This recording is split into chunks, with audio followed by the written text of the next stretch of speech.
Tamil Senior, December 1976. Get ready. 10 seconds. 5 seconds. Start.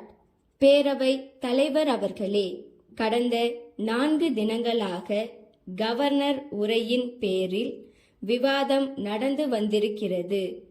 ஒரு நாள் அந்த விவாதத்தின் போது நான் இங்கே இருக்க முடியவில்லை. மற்ற நாட்களில் விவாதம் நடந்தபோது நான் நேரில் கேட்டு வந்திருக்கிறேன். நான் வராத நாள் நடந்த விவாதத்தை பத்திரிகையின் மூலமாகவும் இங்கே எடுத்திருக்கக்கூடிய குறிப்புகளின் மூலமாகவும் பேசிய விஷயங்கள் எல்லாவற்றையும் ஓரளவு தெரிந்து கொண்டிருக்கிறேன். இங்கே நடந்த விவாதம் நாம் எல்லோரும் பெருமைப்படக்கூடிய முறையிலே, நல்ல முறையிலே நடந்து இருக்கின்றது என்கின்ற பாராட்டுதலை முதலில் தெரிவித்துக் கொள்ள விரும்புகிறேன். கவர்னர் உரையின் விவாதத்தின் போது இந்த உரையில் போதிய அளவு இந்த அரசாங்கத்தினுடைய கொள்கைகள் விளக்கப்படவில்லை என்ற குற்றச்சாட்டு பெரிதாக சொல்லப்படுகிறது.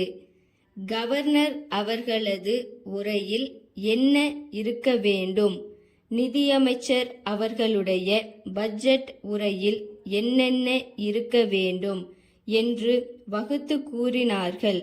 கவர்னரது உரையில் என்னென்ன இருக்க வேண்டும் என்று அவர்கள் கூறியதை முழுவதையும் நான் ஒப்புக்கொள்ள தயாராயில்லை.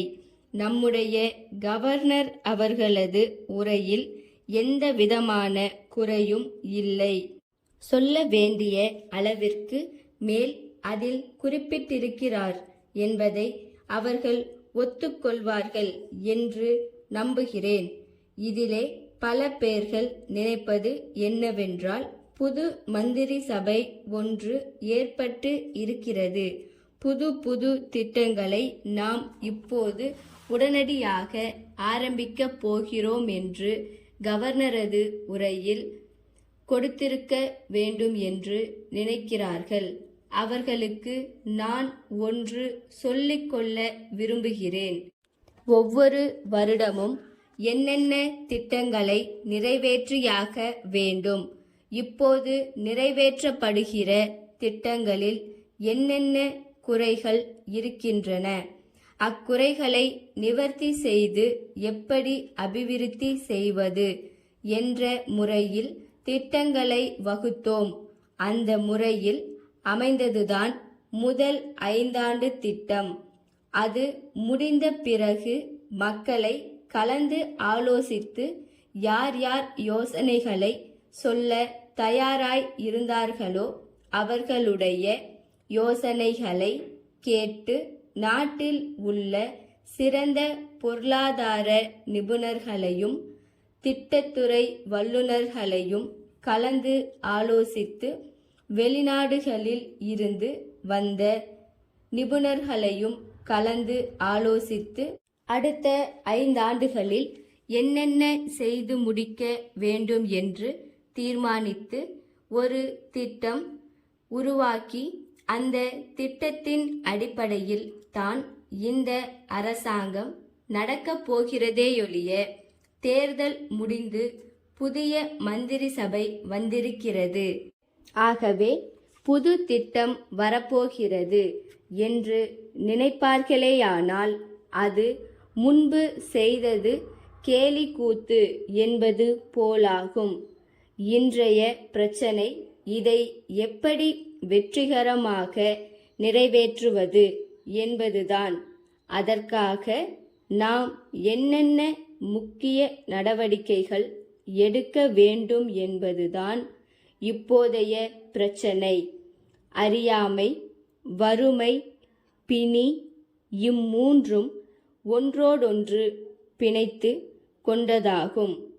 இவைகளை நீக்க இன்று அதற்கு வேண்டிய முயற்சிகளை நாம் செய்ய கடமைப்பட்டிருக்கிறோம். காஞ்சிபுரம் அறிஞர் அண்ணா பட்டு கைத்தறி நெசவாளர் கூட்டுறவு உற்பத்தி மற்றும் விற்பனை சங்க தலைவரிடம் இருந்து சென்னை கைத்தறித்துறை ஆணையாளர் அவர்களுக்கு. அன்புடையீர், தமிழக அரசு நெசவாளர்களுக்கு அளித்து வரும் சலுகையான விசேட தள்ளுபடி மானியத்தினால் தேங்கி கிடந்த கைத்தறி துணிகளை ஓரளவு விற்பனை செய்ததன் மூலம் அவர்தம் துயரை துடைக்க இயன்றதை யாரும் மறக்க முடியாது. இத்தகைய சலுகையை ஆண்டுதோறும் பண்டிகை காலங்களிலும் கைத்தறி வார விழா போன்ற நாட்களிலும் தமிழக அரசு வழங்கி வருகின்றது. சென்ற சில தினங்களில் செய்தித்தாள்களின் மூலம் தமிழகத்தில் கைத்தறி துணி பெருமளவில் தேங்கி வருவதை காண்கிறோம். மேலும் இவற்றை உடனடியாக விற்க தமிழக அரசு கைத்தறி துணிகளை கொள்முதல் செய்து விசேட தள்ளுபடியாக 25% அனுமதிக்க கோரி தமிழ்நாட்டில் பல்வேறு பகுதியில் இருந்து நெசவாளர் கூட்டுறவு சங்க தலைவர்கள் பலர் விரும்பி வேண்டியதை நாம் காண்கிறோம். கைத்தறி துணி சரக்குகளுக்கு அரசின் விசேட தள்ளுபடியை அளித்தால் அவை ஓரளவிற்கு விற்பனையாகும். இதை அரசு பரிசீலனை செய்து நெசவாளர்களின் துயர்களை துடைக்க ஆவன செய்ய கோருகிறோம். தங்கள் உண்மையுள்ள ஸ்டாப்.